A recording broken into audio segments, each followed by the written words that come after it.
Some people have personalities that can make them seem larger than life, and sometimes they really are. We've all heard people politely say that someone has a big personality when they really mean grating or obnoxious. And whether you love it or hate it, there's no denying that some big personalities get a little extra attention. People with big personalities tend to thrive in this attention, but that doesn't mean that it's always good. Sometimes it's just a really good way to make the wrong people very angry.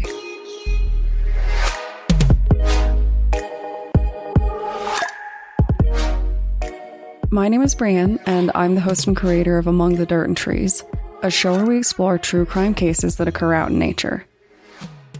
In today's episode, we're going to discuss the 1974 disappearance of Oscar Zeta Acosta, a lawyer, politician, and writer who you might not know by name, but rather by the character he inspired in Fear and Loathing in Las Vegas, Dr. Gonzo.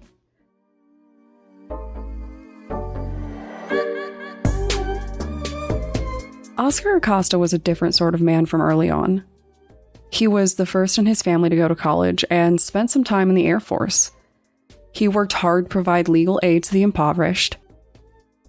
He studied and worked night and day, doing anything to meet his goals. And he once ran for sheriff, received over 100,000 votes, then was put in jail for 2 days and promised to basically dismantle the police department. He was known for getting into bar fights, and everything about his style was loud and proud. He also had an amphetamine addiction and really loved LSD. A lot of people loved him, a lot of people hated him, and I was, as always, shocked that I've never heard of him. There's no denying the fact that Oscar Acosta led a very interesting life, and thanks to his friendship with fellow novelist Hunter S. Thompson, quite a bit of it was highly publicized. These two writers did the most writerly thing possible. They wrote books and told stories about each other and their friendship. And it sounds like they did a lot of drugs and drank a bit while they were at it. So, where did everything go wrong? What led this 39-year-old to disappear from the surface of the earth? Well, that really depends on who you ask. I've asked you all this before, but what do you think people would say if you suddenly disappeared today? Would they point the finger at someone specific in your life? Would there be a reason that might explain what happened? Would the people around you have information to give the police that might be able to help? And is there any chance that they might kind of blame you for it? I know this is a lot to consider, but these are the questions I ended up asking myself when I found this case. If you ask Oscar Acosta's son, he would tell you that his father probably said the wrong thing to the wrong person, ended up in a fight, and then got killed because of it. And I have to say, I was kind of taken aback by this. I love the honesty, but at the same time, being so matter-of-fact about the disappearance is just kind of a shock to most of us, right? How many of our relatives would say, "Oh yeah, they probably had it coming"? And then I got thinking.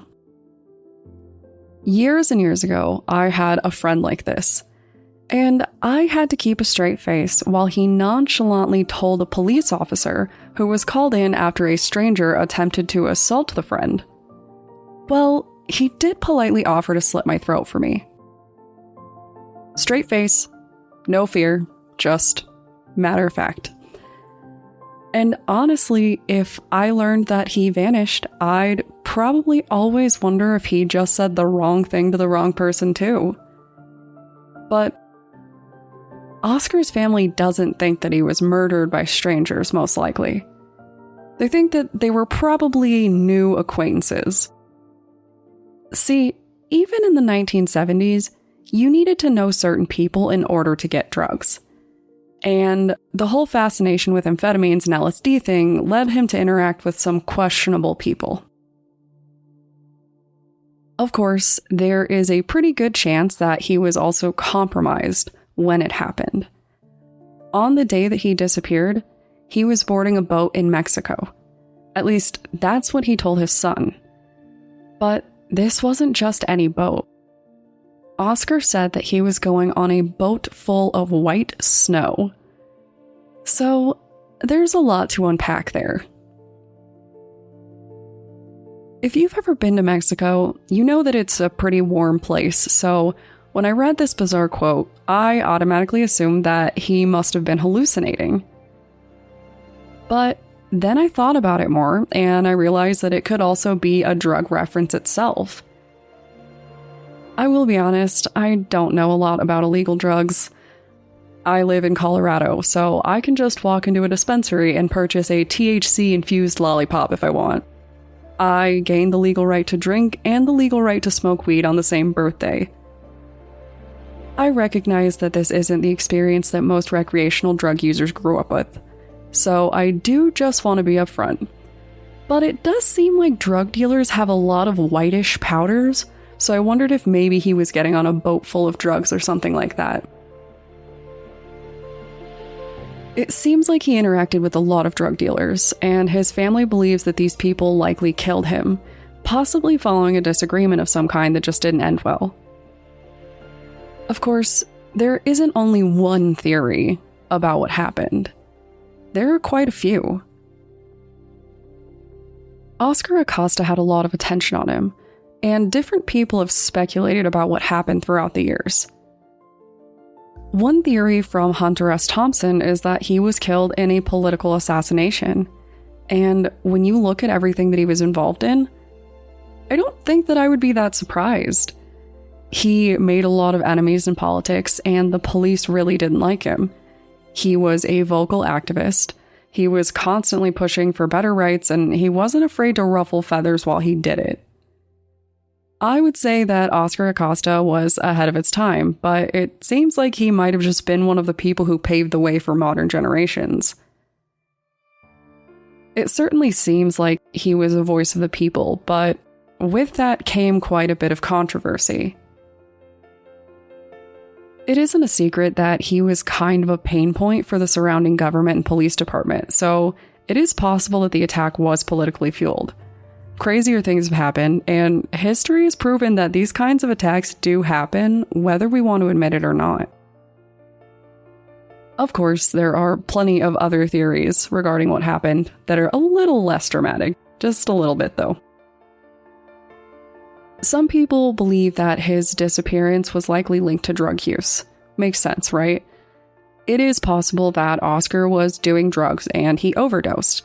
And if he was with the kind of people who were more worried about getting caught than getting him help, it's very possible that they might have just done away with him. If he really was getting on a boat, it's very possible that he got dropped off somewhere in the ocean. Another theory regarding this disappearance is the idea that maybe the drugs and the pressure of his life finally got to him and he had some kind of psychotic break. Excessive use of amphetamines and long-term excessive LSD use isn't exactly great for the brain over time, especially if you're not regulating. And sometimes the very delicate chemicals in your brain get a little weird when they're exposed to certain stressors. Some believe that Oscar might have had some sort of breakdown and simply forgotten who he was or ended up out at sea somewhere. As is the case with so many disappearances, we just have no clue what happened. Maybe he did make someone mad. Maybe his work was too big of a threat and someone had him killed. Maybe he passed his days away in a care facility without a name or wandered off into the wilderness. We might not know what happened, but we do know his story. At least parts of it. And it is certainly something else. So, if you want to discuss drugs of the legal or illegal variety, cult classics, or the risks of speaking out against the wrong kind of people, feel free to contact me on Twitter or Instagram using the tag @DatPod. Thanks, guys.